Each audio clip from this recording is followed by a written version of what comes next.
listen, let's jump right into this thing. You and I've talked before, and there are guys that teach the swing, and then there are guys that teach hitting. You are a hitting coach, and by the industry standard, if we had to go by that, if there is such a thing, you would be classified as an approach guy or even a mental guy. So why don't you tell our listeners how you define what you do? Yeah, that's a great opening question, man. You're right. I mean, there are swing coaches, and then there's hitting coaches. I certainly love to talk about that and the difference. I'm not saying one's right or wrong. Certainly, like my good friend Jeff Miller, who's the mental skills coach for the Philadelphia Phillies, he says that hitting is 100% mental and 100% physical. You certainly need both, right? But I think you're correct in saying that I lean more towards the approach and the mental side of things. Doesn't mean that I discredit the swing mechanic. I think you certainly need it. We certainly work on it. But yeah, I'm more interested in you as a person, as a hitter. I'm more interested in how you tick, how your mind works, what's important to you, where you are in your life. If you're 17, if you're 25, if you're 35. And so for me, I'm a big believer if you coach the person first, the player, in this case, the hitter, shows up second, kind of automatically. And so I love to ask questions. I love to dive into the person, really get to know them, because I'm trying to meet them where they are at in their life, in their career. I don't like starting at ground zero for everybody because everybody's not there. Everybody's at different stages. So yeah, I am definitely one who loves to dive into the person, understand their language, understand the way they learn, and then build out from there. Yeah, and over the years, as I've been doing this, talking with you and following your work with your blog on kwbaseball.com, your podcast, the KWB Radio on iTunes, as well as your book, The Good Batting Book, and Finding Clarity, I started to really kind of appreciate this side of it. But I'm curious, how did that start? Did that start when you got done playing and you started working with guys? Or did you kind of evolve into this understanding of trying to get to know the player and understanding how important that is? Yeah, I did not start that way when I started KWB in 2001. I just thought that, and it wasn't necessarily wrong. I'll say that I started kind of just teaching guys the way that I did it. I was a switch hitter. I had two different swings, two different approaches, but that's kind of all I knew. And I think anybody can relate to this as you start teaching, whether it's baseball or school or whatever you're teaching. I think we just kind of rely on what we know at the moment, and because we don't know what we don't know. And I certainly was in that place. I didn't. I had only worked on me, and I was kind of unique in that right because I was a switch hitter. There was only a few of us out there. But as I started to do lessons, I was doing a ton of lessons. I did that for 10 plus years. And I tell people a lot, I said, that was a blessing. And for any of those listening that are doing lessons and grinding it out, God bless you. I've been there.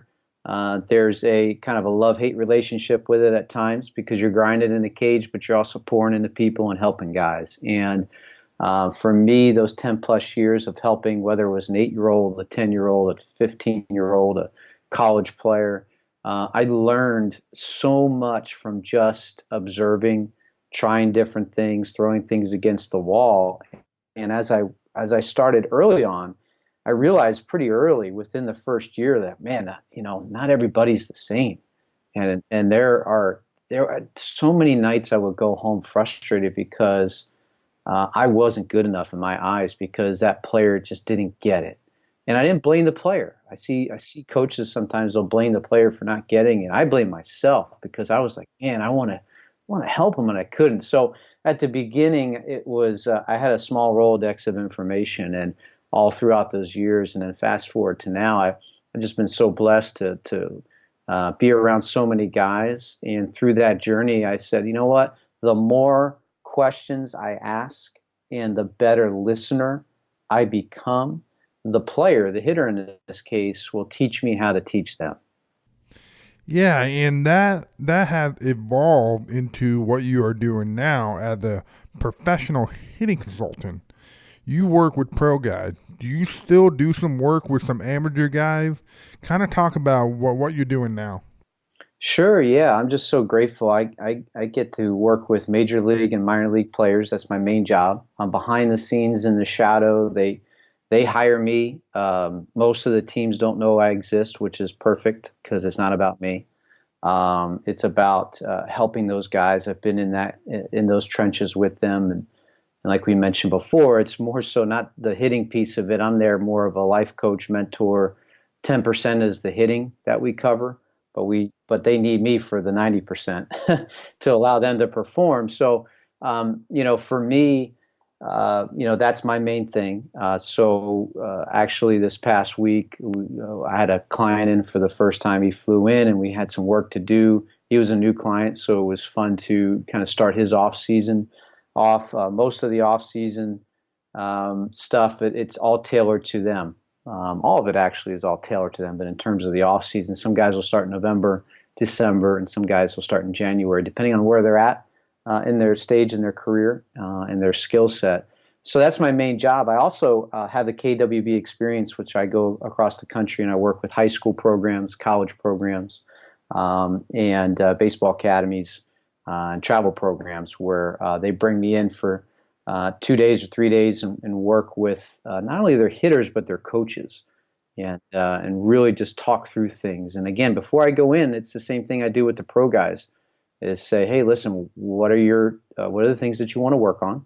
Whether it's, hey, the team needs better two-strike approaches or whatever the case may be. And I tailor the experience to what they need at that moment. So those are the two main things that we do. And you mentioned the third thing to that is we have KWB Radio, our podcast. So with my best friend, Joe Ferrero. So those are the avenues we try to hit people and try to impact and influence them. Very nice. And you can find more information on KWBaseball.com. And while I'd like to talk about all of these, what I'd like to do is start with the work that you do with your pro guys. So to get an assignment like this, there's a period where you have to build the trust and get guys to feel like that they can open up to you and talk to you about what they are feeling. So a lot of what you do is a conversation where you ask questions and listen. So can you talk a little bit about what that process is like? You got a guy that reaches out to you and you got a little bit of time to kind of gain their trust and then for you to kind of do your work and work your magic. Yeah, it's a process for sure. Like you mentioned, for me, trust is huge. You hit it right on the head. And to gain that trust, it's kind of funny. I tell them, I may not be for you. And it's not in an arrogant way. I just know I'm not for everybody, and there are some guys that come to me and say, listen, I want to work on my launch angle. I want to work on this and that. And I'll tell them, I said, I may not be your guy. But I can forward you to a couple people who seem to be pretty good at what they do and really smart about that kind of stuff, and they may be able to help you. So sometimes I actually, divert them there because I'm not into all the complicated stuff and trying to manufacture swings. I'm here for you as a person, and hey, let's figure out what's best for you. So, at the moment, sometimes, we go through a little consultation process to figure out if I'm a fit for you as a player. And at the same time, if the player feels like I could be a fit for them, it's a two-way street, certainly. And like I said, I'm not for everybody, but I'm for somebody. And so we start with that and say they go and they say, Kev, yeah, I still want to work with you. And I say, yeah, I think I can help you. Then even before we start in the off season, I don't like to start during the season because I want to gain trust and the off season is a great spot to be able to build from where they're at, like we talked about, meet them where they're at and build out from there. So when we start, we make sure that we have multiple conversations before we ever begin. There's video that's sent back and forth, mainly sent to me so I can see the visual and I match their audio with the visual, because sometimes it matches and sometimes it doesn't. And that gives me a pretty good idea of what we're going into. And before we even start, too, there's a process of putting a plan and a player plan in place, I should say, a practice plan in place. It's very detailed and not so much like detailed like breaking the swing down into 27 parts. It's planning out the entire off season.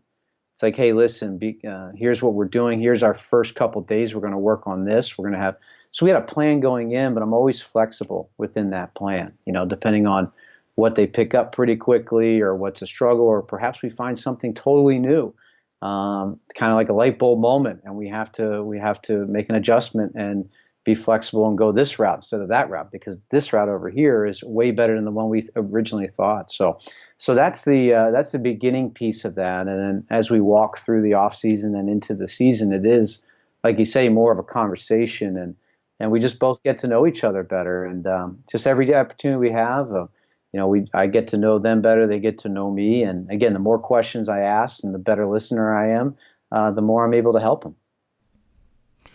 Yeah, Kevin, I love how you said that you were willing to make adjustments. This isn't a 12-step system, and that I do the same thing with everyone. If something isn't working, we'll make the adjustment, and all we're trying to do is help guys be the best version of themselves.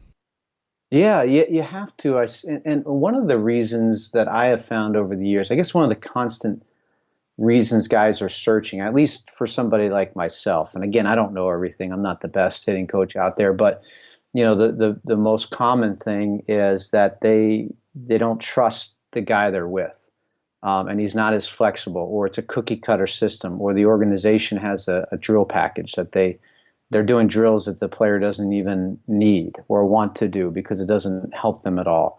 So again, that flexibility piece is huge because everybody's different and unique. And, some coaches will say, well, you can't do that for all these players. I got 13 players on my roster in terms of hitters, or I've got 100 players in a system. And I always push back with, okay, I understand. It takes work, but it doesn't take a lot of work. It's just, again, ask some questions, be a good world-class listener, and then, again, be able to be flexible and have a good feel for that process, because if one way doesn't work, it's okay. It's not the end of the world. We'll find another way to do it. And again, I think a lot of players like that, because when we do try something, they know that there's an audible in place just in case the defense lines up a little bit differently. And we had the flexibility to do that. And number two, we got the time to do it. And it doesn't take 2 years. It might take 2 hours. It may take 2 swings, or it may take 2 weeks. But either way, I think a lot of the feedback has been that they like that flexibility piece, that we can just go on the road, and if we have to move around a pothole, we'll do that.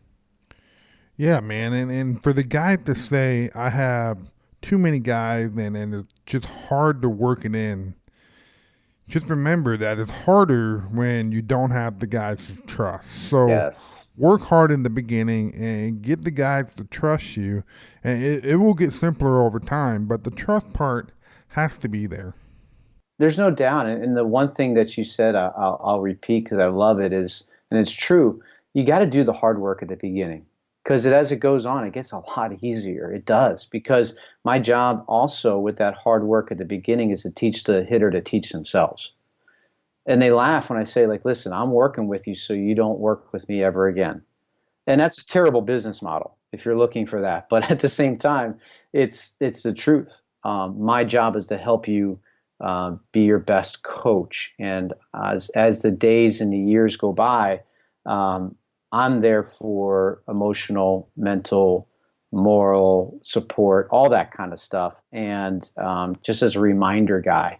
And I say, I become your ball flipper because you're figuring this out. And just my presence, a lot of the times, I think it's just, they just want my presence, not so much my information, because we've already gotten that hard work out of the way early. Yeah, and I can understand that. My dad, who is and was a consultant in another industry, used to tell me that his job was to work himself out of work, and that's kind of that same concept. So, all right, now So here we are, folks. We're here with Kevin Wilson at KWBaseball.com, KWB Radio on iTunes. Kevin, let's talk emotion. I feel this is a topic that doesn't get talked about enough. Yeah. There's the physical component, and then there's the mental component that gets discussed. But the emotion play a role in player development and player performance. So what is your approach to getting guys to be in check with his emotions and try to limit the up and down and stay more neutral? Great question. It is a piece that is glossed over or not even, there's not much credit given to it. And I'll start here. And we mentioned it before, but they're people first. They're human beings. You're a person, you're a human being that gets to play baseball, gets to hit. And certainly our identities can be wrapped up in that in terms of being a baseball player. Mine was, certainly. That was one of the things I struggled with in my career was I was Kevin Wilson, the baseball player, not Kevin Wilson, the person that gets to play baseball. And there's a lot of dark times, especially in the professional game. I always kid. I say, "You sure you want to play pro ball?" Because it is not all that it's cracked up to be. And certainly, like all of us growing up, you see the money, you see the fame, you see the travel, you see the surface. But it doesn't take long to dig underneath to really find out, like, wow, this is kind of a dark place. And so if you're not focusing on the emotional piece of this, you're not focusing on the personal piece. Like, where is your identity, and what is making you an emotional wreck at times, or what are your triggers that get you off and going down this road where you just don't want to go? That doesn't get talked about enough. Certainly, it gets talked about a little bit more today in this day and age. I would go back even 15, 20 years, and it wasn't.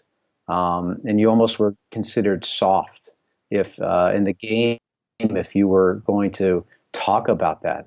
Just as an example, we mentioned Jeff Miller earlier, mental skills coach for the Phillies. I remember when I first met Jeff, I was with the Pirates, and he was our mental skills coach. And that was in 2005. And he was kind of one of only a few. And now, he's with the Phillies, and he's the head of the department, and he's got this wonderful woman, Hannah, doing a lot of work for him at the lower levels. They're about to hire another person. He told me the other day. So they're building out an entire system, and a lot of other teams have mental skills coach for each level. So there is more attention being paid to that, the emotional piece. But in terms of my work, man, I can't tell you. Like I said before, 10% of what I do is hitting. 90% is a lot of this life stuff, and in this case, the emotional stuff. I love to take walks with guys, and I love taking walks and just removing them from the stadium, removing them from the toxic environment, the hotel, anything that reminds them of where their blood pressure rises, for example, and just get them out and just talk about life. Grab a coffee, let's go walk, let you unload on me what's going on in your mind. And most of the time I don't say a word, but I want to provide that avenue so that they can just unload and vent and get it off their chest. And certainly there are times that we have discussions back and forth, but I found most of the time I just walk alongside them. Their coffee is full and mine's finished because they're doing all the talking, and I'm just trying to be the best listener and sympathize and empathize in some cases with them. And then they're good, and they go back, and then they crush it because what do? We just took a walk. So the emotional piece, long-winded answer to your question, is an emotional piece is something that, doesn't get enough attention. And I don't know why. I'm not smart enough to figure out that answer or put a pin on it.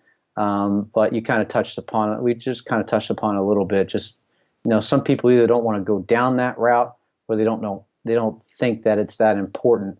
Or maybe it's uncomfortable for them to have that conversation, but it's a huge piece that's missing in development today. And if you have that, boy, look out, your player starts to take off. I agree. And Kevin, I like what you said that sometimes you don't say a word. Sometimes we have to realize that when they talk, they're not always looking for an answer. Sometimes they just need to just simply talk. Yes. Yes. And that's the thing. It's, I'm blessed. I've been around so many different, schools and batting cages and baseball academies, and I've seen a lot, and I've learned a ton, good and bad. And part of the thing that I've seen a lot, way more than I haven't seen, unfortunately, is like I like to say, power coaching, where a player takes a swing and then there's just a downpouring of cues and this and that, and it really is just kind of like just talk rather than like if you're working on one thing, let the dude swing 5 or 6 times, even if he rolls over 5 or 6 times, and then walk out from behind the screen and say, hey, how's that feel? What's going on? And again, continue to push the ball back in their court to try to figure things out. So to your point, yeah, silence is sometimes the best teacher. I agree, and that's one thing that I've learned from you.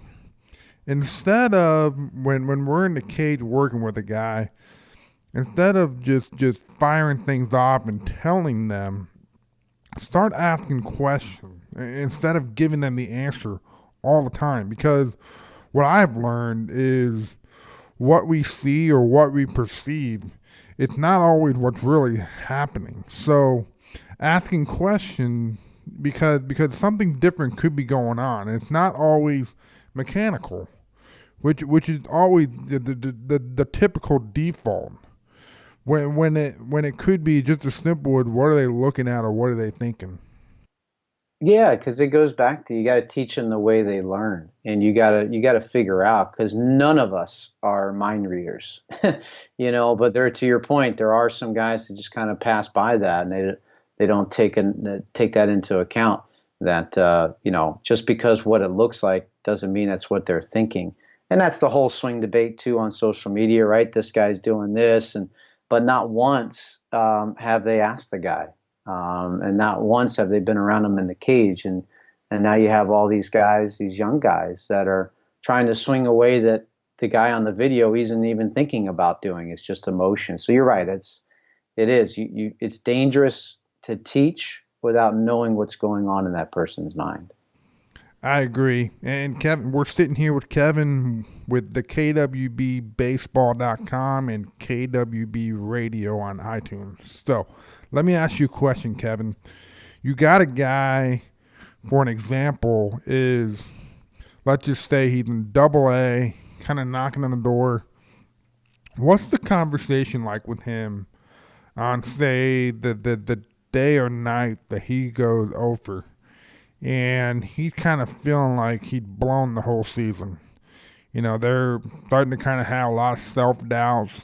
They're going to send him down. They're going to take him out of the lineup. So what's this conversation like? Because bad days are going to happen. That's just the nature of the game. So what is the conversation like to keep them positive and focused on the task at hand?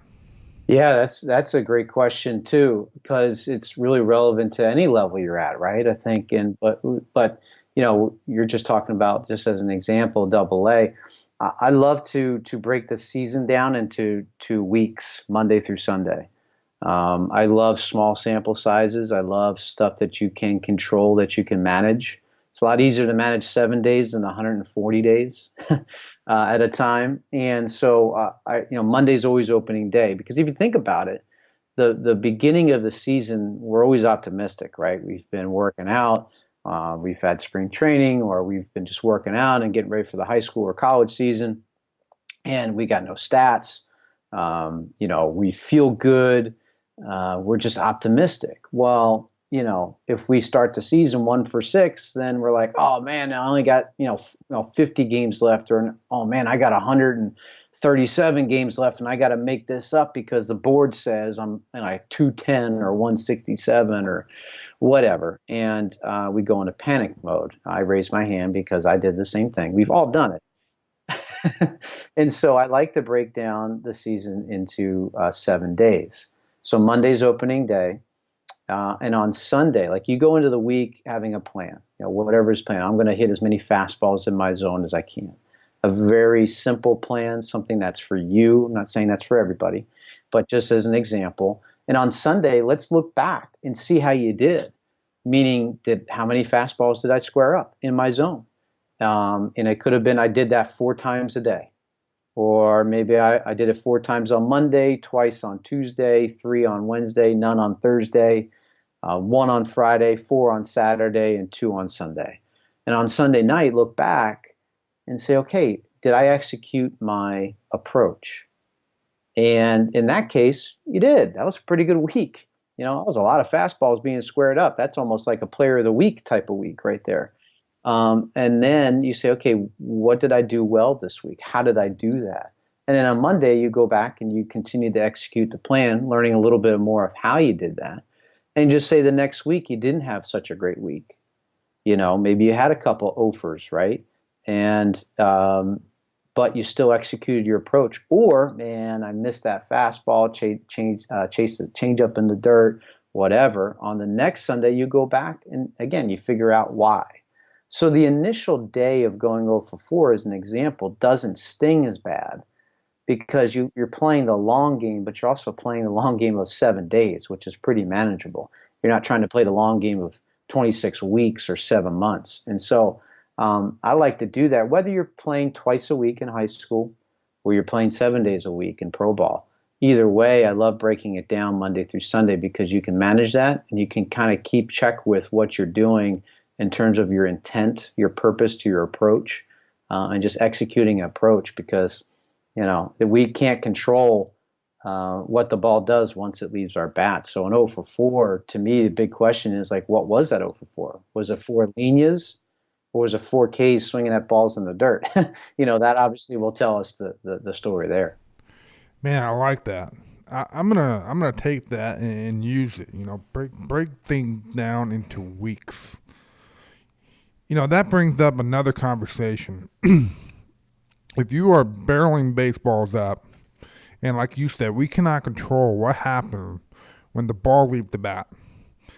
And the guys that understand that start to have, are kind of more neutral with their emotion. And there are guys that understand that, but still kind of let it get to them. And maybe they don't have a mental checklist that they can go through and recognize that they executed their approach, but the result wasn't what I wanted. Yeah, and that's a difficult fine line you walk, right? I mean, but it kind of goes back to being able to navigate that, goes back to what we were talking about earlier here in our conversation is, again, having those conversations with the players and in the off season, building a great plan. So we don't build a swing. We don't just build an approach at the plate. We build it all and say, hey, listen, during the season, here's what you're going, here's your approach, here's your purpose to what you're doing. When you get into these, when you feel that your thoughts and your emotions are going this way, how are you going to correct them? We prepare them for it all. And, we make sure that we can't prepare for all the things that are going to happen. But for the most part, I don't want that 0 for 4 being the first time they think about being 0 for 4. In fact, I want them to understand how to navigate all that because I'm a big believer in how you respond to a situation can totally change the situation itself. So if you're prepared, like the military saying, embrace the suck. Like they're prepared. That's all they do in the military. They prepare for the worst case scenario so that when it does happen, it's not a reaction. They just respond. So we try to do the same thing with our hitters. I love that, and so let's talk now a little routines. I know you're big on them. I'm big on them. What's your process like to helping a guy to start thinking about developing routines? Well, number one, you need a routine, even if it's a bad one. Just have one. A lot of guys don't have one. But certainly if you have a bad routine, that's not a great thing either, but at least you got something, at least you got started. So for me, routines is huge because, again, this is a life thing. I love using baseball as a platform to teach life. And even these pro guys, they got to stop playing at some point. I mean, this is not the PGA Tour where you can play to your 70 and make some money. Once you hit 30 in today's game, you're kind of on the way out, which is unfortunate. So your window's even smaller than even 10, 20 years ago. So the routine is huge, because the routine, for me, it covers a couple of things. You have to have a purpose for everything you do, and you have to understand why you do what you do. And so whether it's a routine off the tee, routine before the game, your routine, how much sleep you get the night before, what food you're putting into your body, are you doing yoga? Do you need to stay away from heavy weights? Do you need to know what your body needs?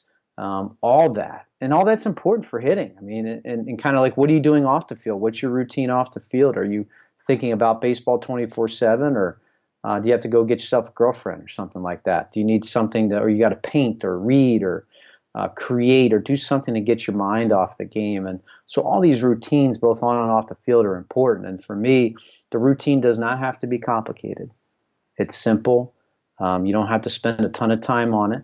You just have to be, disciplined in that routine to do it every single day. And a routine is, again, to have it is one thing, but to understand why you have it and have tremendous purpose in everything you do within it is going to lead to that success and lead to that confidence over a long period of time.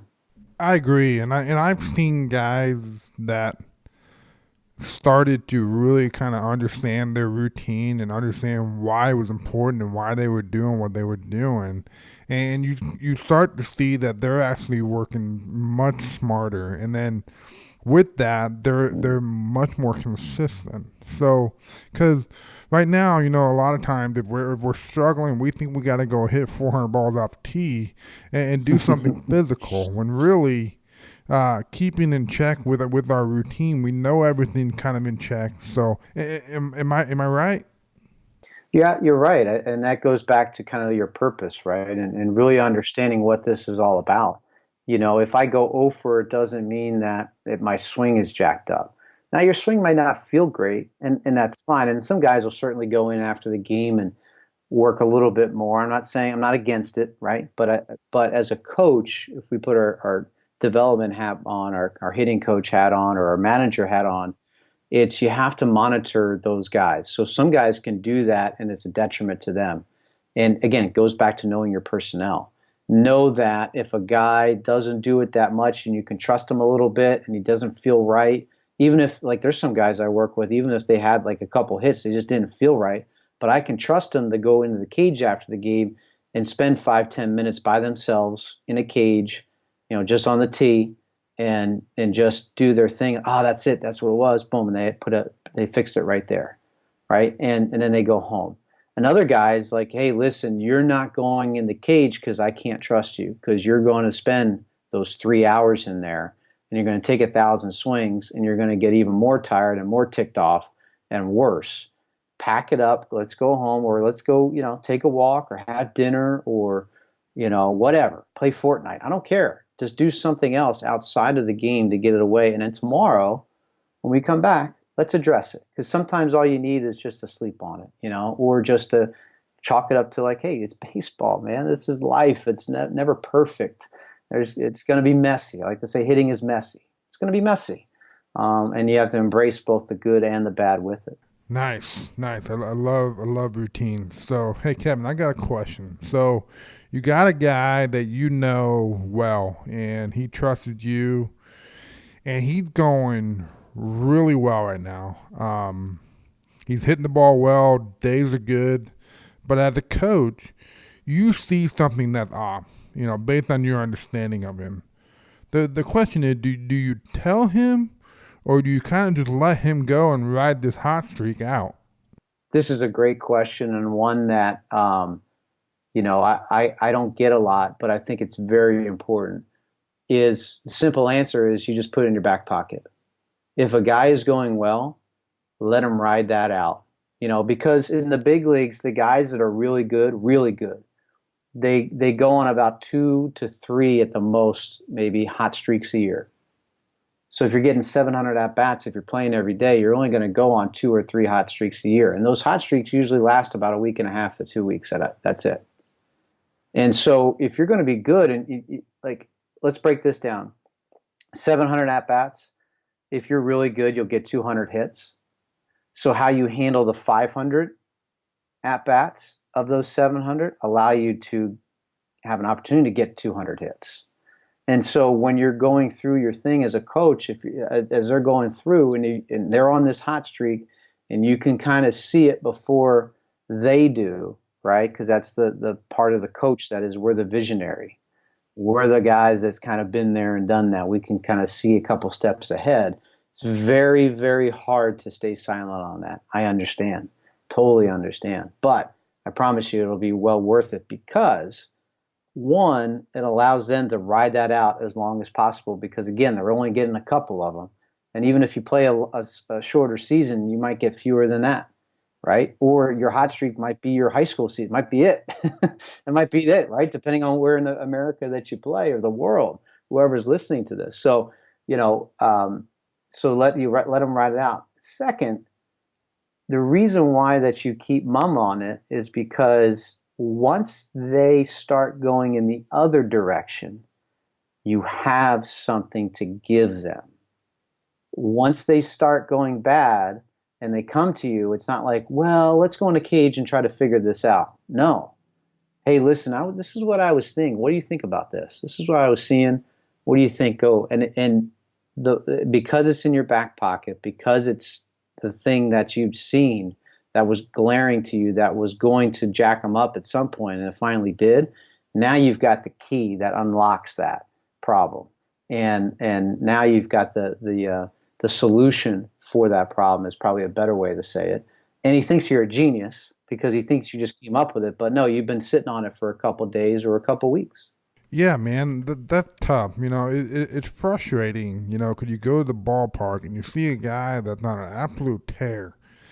And the next thing you got is you got the coach saying something, and it could be mechanical and stuff that he shouldn't be talking about. And then it's just like, come on, man, let him play. He's going well. It is, and there's a lot of feel that goes into coaching, right? Like it's, and not everybody has that feel, and that feel is learned. It's not like you just have a bag of feel you can buy at Target. Like it's part of it, and some guys have it, and some guys don't. To your point. And so having that feel and that patience piece is like, listen, we're playing the long game here. I get it when guys are trying to help, they're trying to fix them. But in this case, in this example of what you're talking about, is the dude is going fine. Like, he may have his B swing. He may have the 1.0 version of himself, but he's getting it done. Let him live that out. Let him enjoy that.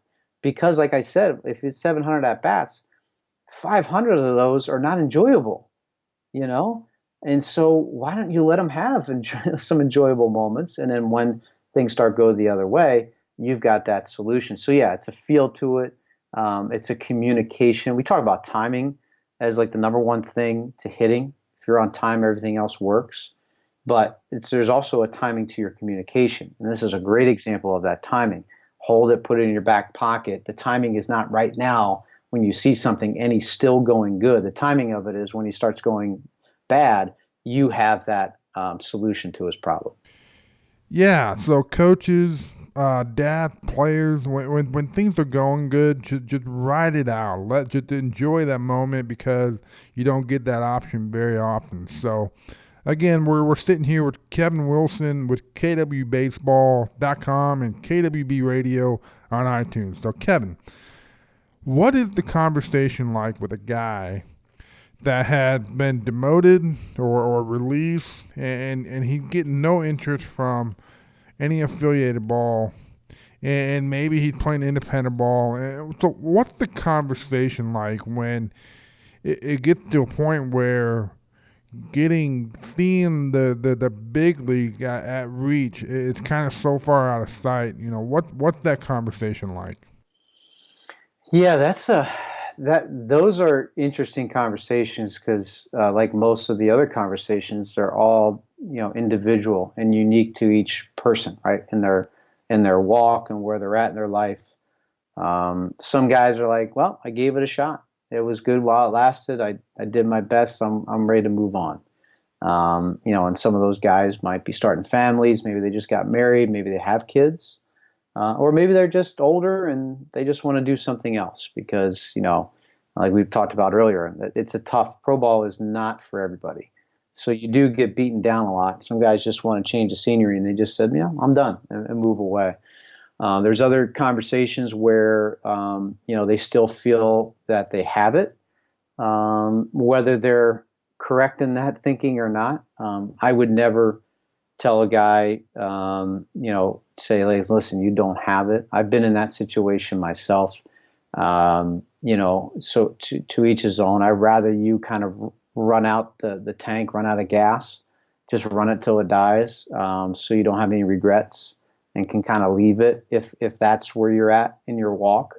And then there's other guys that say, you know what, I still like doing it. I really don't know what I want to do. Maybe I'm 23, maybe I'm young, maybe it was a high school draft and I just really don't know what to do. And I'll do it for a year or two and see if I can get picked back up. And we just like to play. And you're certainly not doing it for the money. So all those conversations, I wish I can give you a better answer, but all those conversations are unique. But again, it goes back to the theme of I'm just going to try to meet them where they're at and try to give them sound advice to where what they want, not necessarily what they want, but what I think they need to hear at the moment to whether, for them to make the best decision for them. Yeah, that would be an interesting conversation. So let me ask you this. So as a hitter, studying the game part, so understanding how they're pitching to you, understanding what the pitcher is throwing when they're behind the count, or when you start talking to a guy and start bringing this awareness to him, it kind of starts to be an information overload for him. So they're the tough times starting the process of identifying what guys are doing. So what's your advice? Instead of saying you need to pay attention and yeah, you need to watch the game, what's the first thing you would do to get them to start the understanding? You touched upon, before I answer that, you touched upon something that, part of my second book, Finding Clarity, hitters are drowning in information but starving for wisdom. And you touched upon that, and it's a big problem. A lot of guys coming to me are just confused because there is so much information out there, so many big words and this and that, and they really don't know where to go. So it kind of leads to your question in terms of how do you approach that? How do you approach that conversation of trying to get guys to really pay attention? Well, you're not going to pay attention, number one, unless you understand it. Is my experience. I didn't pay attention in school because I really didn't understand half of school. But there were some subjects in school that I really understood from the get-go, and I was thirsty to learn more about it.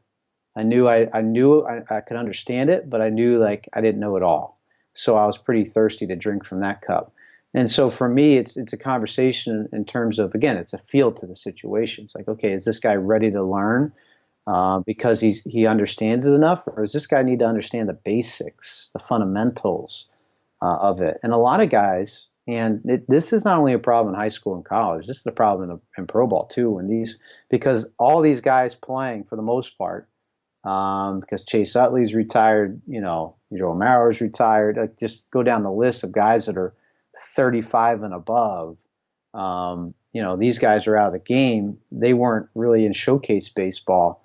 Like my generation, we weren't in showcase baseball. So most everybody from the big leagues down has been in showcase baseball. And so they've been lessened out. They've been lessened up, I should say. Go to a hitting coach like myself. Go to a lesson. I'm not saying it's bad because I'm in it, but they also haven't played wiffle ball in the backyard.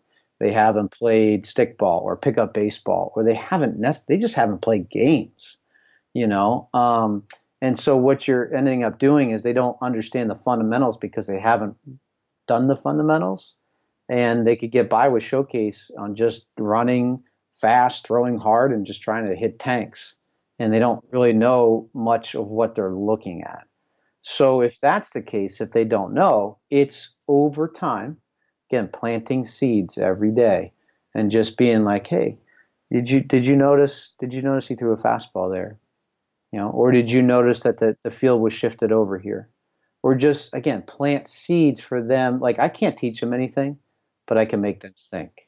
And by making them think, I can get them to learn. So if they learn the fundamentals, then they start getting thirstier for the details. So you can't, for me, you can't skip steps in that. And I think that's sometimes what happens is I was guilty of it, still guilty of it sometimes. You get excited and you're like, oh man, like, because again, we had the vision, but making sure that you understand the person you're talking to before you have that discussion of what they're looking at, because most of the time they don't even know what they're looking at. It's just like video.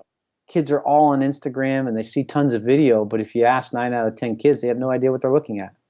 They just go by whatever the comment says to look at.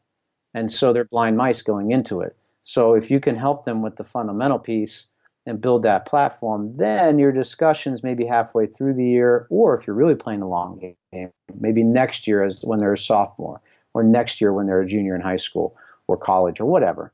And then you can talk to them a little bit more because about what they're seeing, because now they have a fundamental idea of what they're actually looking for. They're not just looking for at a pitcher saying, oh yeah, his leg came up higher, or yeah, he threw that ball in the dirt. Well, all that kind of stuff. So you try to help them with the fundamentals so that therefore you can teach them a little bit more at their speed, not so much the speed that you want them to learn at. That's a great answer, Kevin. And I love what you said at the end. At their speed, you learn from trial and error, and the more you do it, the better you will get. So we got to quit jumping all over kids. They go through this learning process. I had a conversation recently with a coach, and we discussed that the coaches in the dugout need to be getting the guy that's on deck thinking about the situation, pointing out things that they need to be aware of. So, what are your thoughts on that? And and we're not talking mechanics, but we're talking about having an approach and having a plan. I love it. When I was coaching in teams as a hitting coach, I would just set up shop right on the end of the dugout as they would go to the on deck circle. And I would have guys stand next to me. It was mandatory. So you got to stand next to me before you go in the on deck circle. And so basically the guy in the hole.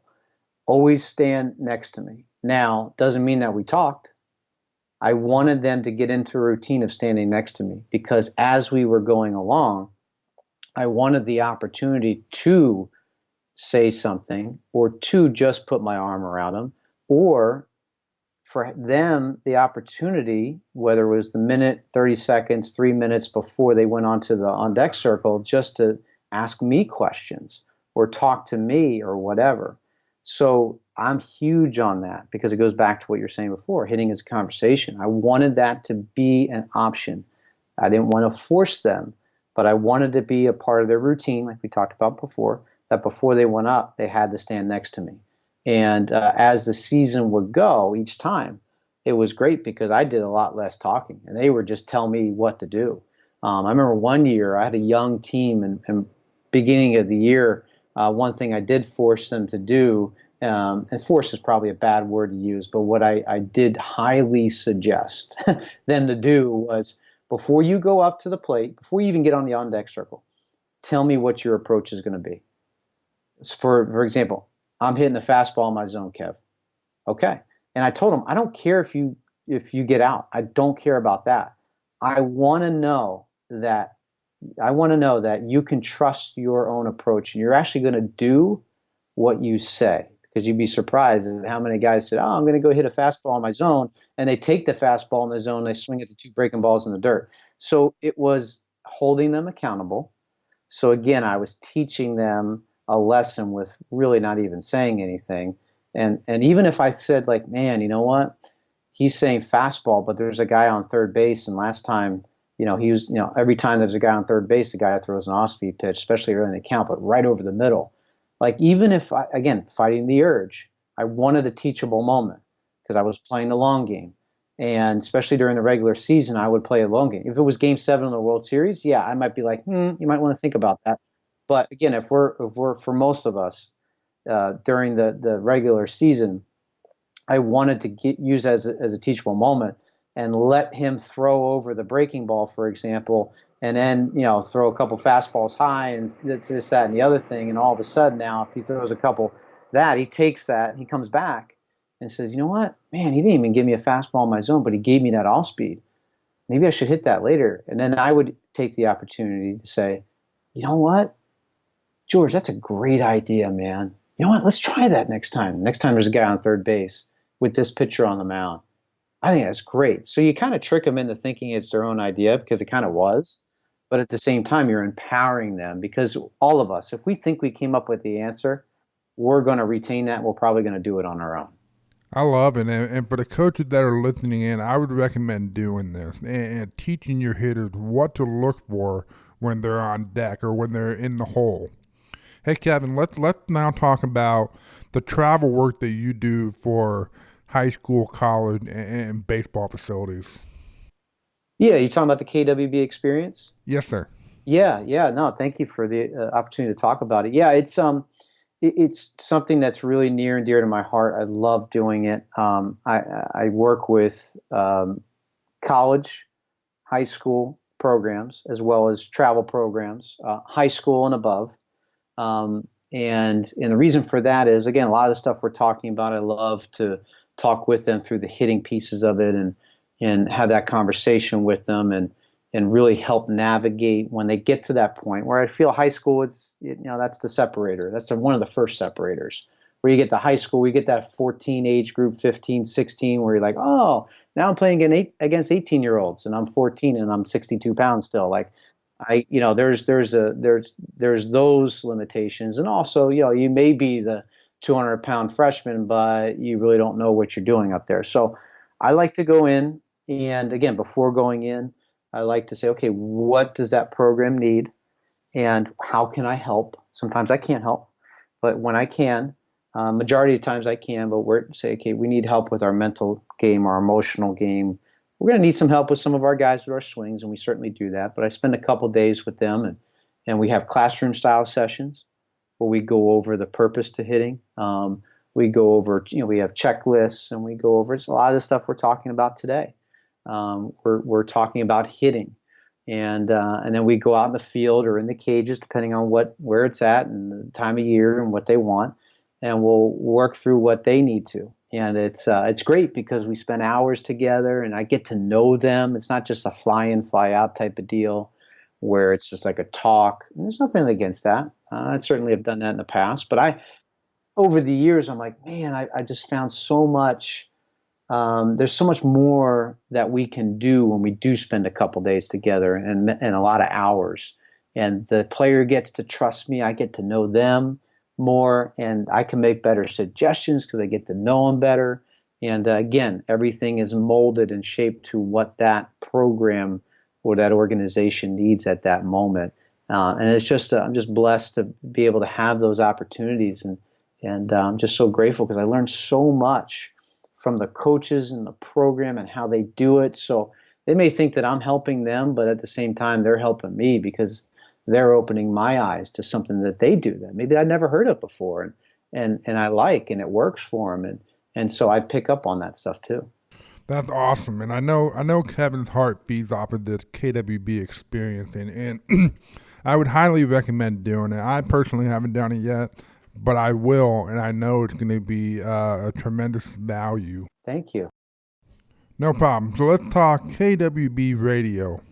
I love it. I learn something from it every single time. Kevin and Joe and whoever the guest is. So I highly recommend checking it out. I love what you and Joe are doing over there. Thank you. Thank you. Yeah, I mean, it wouldn't be what we have at KWB Radio without my best friend Joe Ferrero.